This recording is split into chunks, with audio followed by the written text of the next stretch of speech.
Alrighty, with week one in the books, we got our winners and losers of week one. We got our instant reactions from all the great games of week one. Week one was a hell of a week, great, just a ton of great games every day, really. Thursday you had the Pitt, Tennessee, Penn State, Purdue. Friday you had Old Dominion beating Virginia Tech. You had all the Saturday games, obviously. Tuesday or Monday night or Sunday night, sorry, was the crazy LSU Florida State game, which I reacted to. And then Monday, it wasn't a great second half, but Georgia Tech was giving Clemson a hell of a run. And so kind of blame Jeff Collins, but that's near here or there. We're on to week two, and let's get into some betting.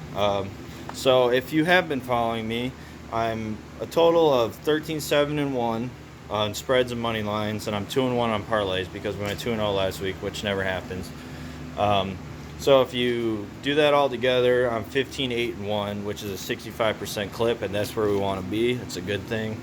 That means we're making good money here. Going 9-3 on spreads and money lines last week was big, especially with it being week one. You don't know these teams. We're off to a good start. So 65%, that's what we want. We obviously want to be higher, but we're making money and we're in the green, so that's what's best. So week two, here's my list. So this video is coming out today. So tonight we got UCF. I'm taking them at -6. Vandy. Okay, so UCF -6 is tonight. That's the only game I'm betting on tonight. And then Saturday's games. Now since we're back to our regular schedule of Saturday games, I'm taking Vandy +13 against Wake Forest. I'm taking Bama -20. I think they just blow out Texas. I understand it's on the road, and with it being a new game, it could be a tricky spot, but I just don't think Texas is back, as everyone likes to say. And I think Bama shows who they really are and shows how far away Texas actually is. So Bama -20. I'm taking Miami -25 versus Southern Mississippi. Now, there's this huge headline of Frank Gore's kid coming back to Miami, but I don't think that really makes a difference. I think Miami, I know they played Bethune-Cookman last week, but Miami, I think, should take care of business and win by 35 or 6 touchdowns this week. I got Duke +10.5 versus Northwestern. I have South Carolina +8.5 versus Arkansas on the road. Everybody's hating on Spencer Rattler. I think he has a little bit of comeback. Now, I know it's his first SEC defense, and it's a tough environment, but Arkansas likes to play games close, and I think Arkansas wins this game, but like every other game they seem to win, I think it's by a field goal or a touchdown. I think South Carolina can hold their own for at least most of this game. I'm taking Wisconsin -17 versus Washington State. Washington State looked god-awful. Everyone's giving Washington State a bye because, they're overlooking. But they played Idaho, and honestly, they should have lost to Idaho. I think they were tied at half, and I think they finally won 24-17. Washington State, I went back and watched that game. That quarterback did not impress me. They looked god-awful. And I think Wisconsin is kind of going back to that run game, and I think everyone's underplaying Graham Mertz because of what happened the last year and a half. I think Graham Mertz is better than what people think, but I don't think he's a good quarterback. I think he's a decent quarterback. And I think Wisconsin, with this game being at home, I think they just obliterate Washington State. I could see them kind of like Miami win by 5 touchdowns because that defense is still legit. I know they lost everybody, but Jim Leonard, defense coordinator, is the real deal. He'll be a future head coach somewhere. Wisconsin -17. That's where I'm trying to get at. Let's see here. We got Colorado against Air Force is an 18-point underdog. Now, I understand this game's on the road, and Air Force is a good Group of 5 team this year, probably the best academy team.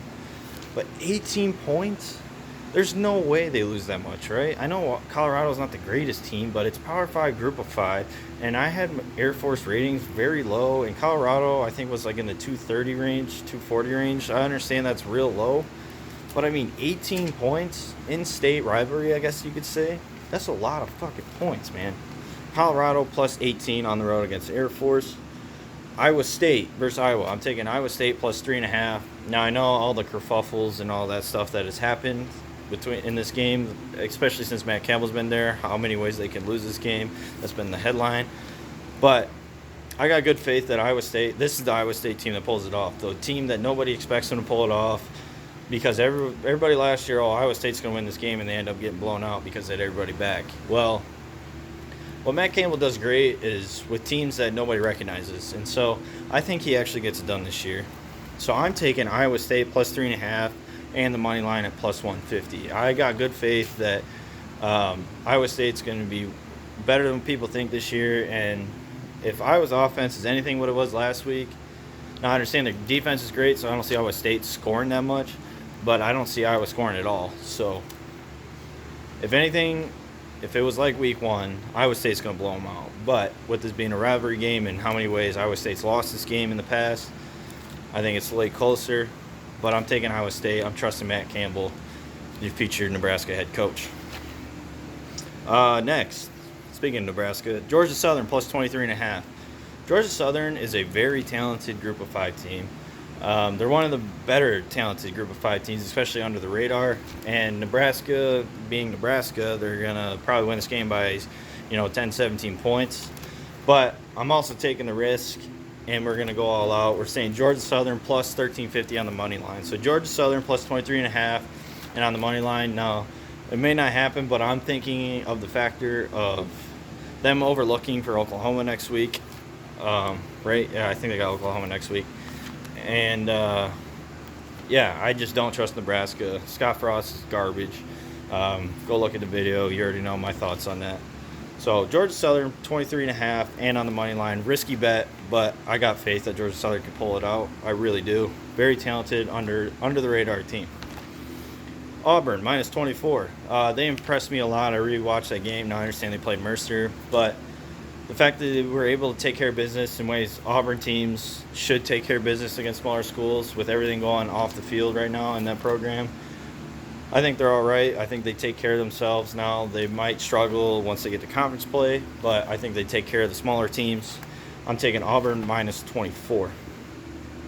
In my last one, I'm riding it. I should have wrote it last week, but I was very uncomfortable with the spot. I'm taking BYU minus 3. I had them in my preseasons. If you check the latest or the earlier videos, I'm really high on BYU this year. I was high on BYU before a lot of people, and I'm taking BYU minus 3 versus Baylor. Now, Baylor is a good team. They impressed me last week, even though they play a small school. But with it being in Provo, whatever, I think that gives them the 3-point advantage. And I honestly think this is a 3-point game. So I don't care if I push here as long as I don't lose here. But I got a lot of faith in BYU, and I think they have a good chance of going 11-1, 12-0 this year. And if they do it with that schedule, they are going to be in the playoffs. I'm guaranteeing that right now. So I already handed out some money lines, but as people like to say, these are money line sprinkles.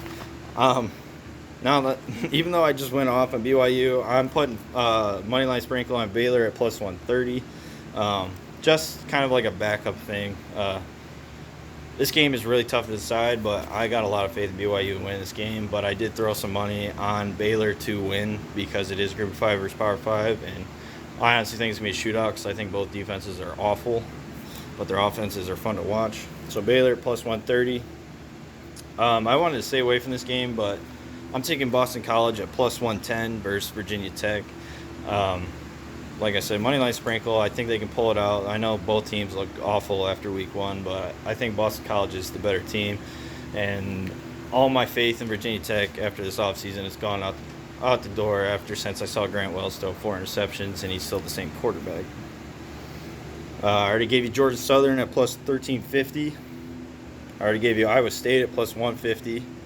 And then my last one is Virginia over Illinois at plus 158. Now, I think Illinois can win this game, but with not the unknown factor of what teams are right now, I think Virginia with a good quarterback could win this game, and I threw some money on Virginia to win this game with them being an underdog and Illinois not being very talented. Now, Virginia's not all that talented, but, good quarterback, and Tony Elliott had a good first game. Now, I understand they played Richmond, but still, they looked all right for who they played against and the talent that they have. So Virginia at plus 158. So that's my spreads for the week and money lines for the week. I'm not doing any parlays this week. I figure, once you have a good week, you shouldn't really bet as much the following week because it'll come back to hurt you because you're on a high. So I kind of laid off with a bunch of bets this week, and I'm starting to tune in what teams are and what to expect from teams this year. But you really shouldn't know what teams are until after week 3, I believe. I think it takes 3 games to understand who's who and who's, you know, all that good stuff. So those are my spreads. Let's have another good week, and let's stay in the green because that's what we're about. We're here to win money, and that's it, plain simple. So hope you enjoyed. Like, share, and subscribe, and I hope to see you in the next one. See ya.